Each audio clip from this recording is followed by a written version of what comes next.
Chair, fellow members, the path of success. Think about your career. Was it like the M4 going from London to Cardiff? A pretty straight road? Or was it more like a walk in the Brecon Beacons? Climbing, weaving and winding, diversions, uphill, downhill. Perhaps it was more like my father's and my husband's. Pretty straight, promotions, a little bit of diversification, but still on the same path. Mine was more like the latter, a walk in the Brecon Beacons.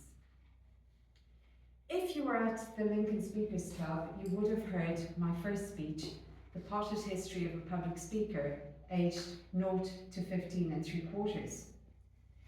This evening I'm going to focus on the 3 stages of my career. They were quite different, but they had a common bedrock underfoot, and that was the theme of drama. And they had a common sky overhead, just like a drive from London to Cardiff or a walk in the Brecon Beacons. And let's see if you can realise, before I come to the conclusion, what that purpose was. Now, the first stage I'm going to call the corporate career. This started in South Africa when I was 21, and it took place across 10 years. And I'll have to admit, it was more like a climb. Do you remember your 20s, the struggle, the upward climb? I was willing, I was able, but I think I was wearing the wrong shoes.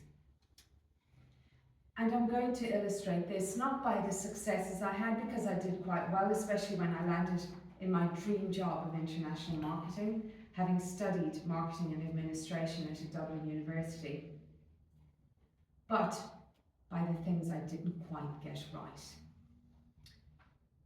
The first was when I sat in my first and last management meeting. There I was, sitting around a table with 10 white men, older than me. And there I was, 5 months pregnant, in a floral maternity dress, swearing to myself that I wouldn't speak until it came to my item on the agenda. However, when they started criticising the factory workers for absentee levels, I raised my hand. And instead of going straight into a logical argument, I began with a quote. There is an old Greek expression that says, a fish rots from the head down. Yeah. Well, there was the apoplectic face of the malevolent Santa Claus character across from me, but thankfully, there was also the head, the director of production, of process engineering, who admitted when I'd finished explaining myself that I was in fact right. But still, it wasn't a good way to start. The other quote I'd like to share with you is when, some months later, I decided perhaps this wasn't for me, and if I didn't get a promotion, maybe I needed to leave. And I asked for a meeting with the MD. And again, I started with a quotation.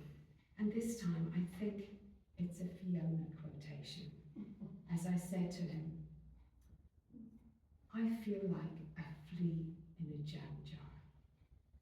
I just can't progress in this firm because I'm a non-engineer in an engineering company.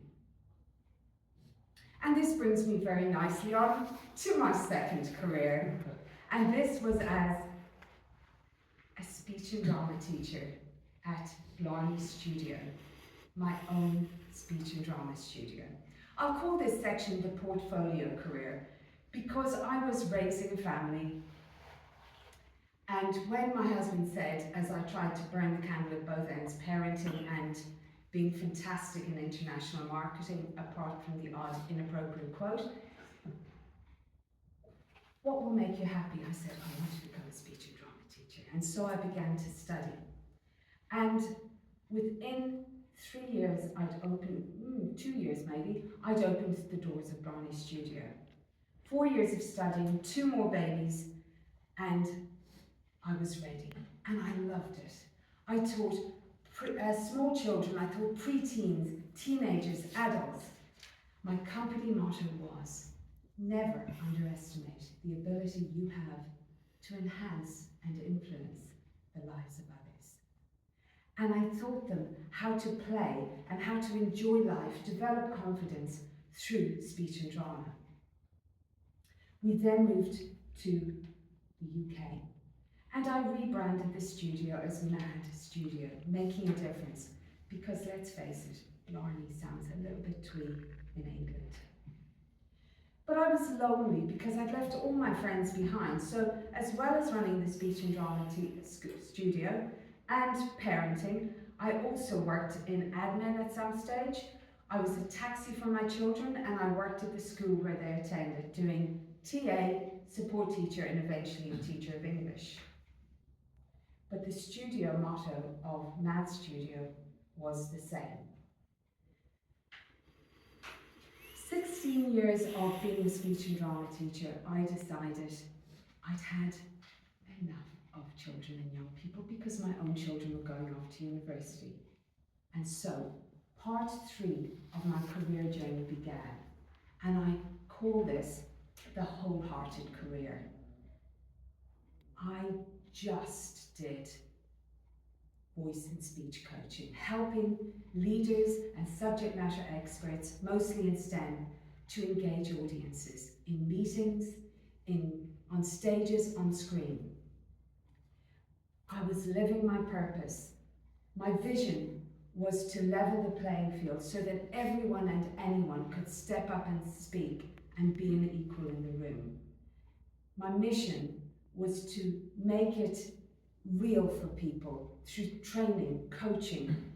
I wrote a book, and I'm creating an online course at the moment to make it easy for people to get those skills, to be an equal in the room, to live their potential.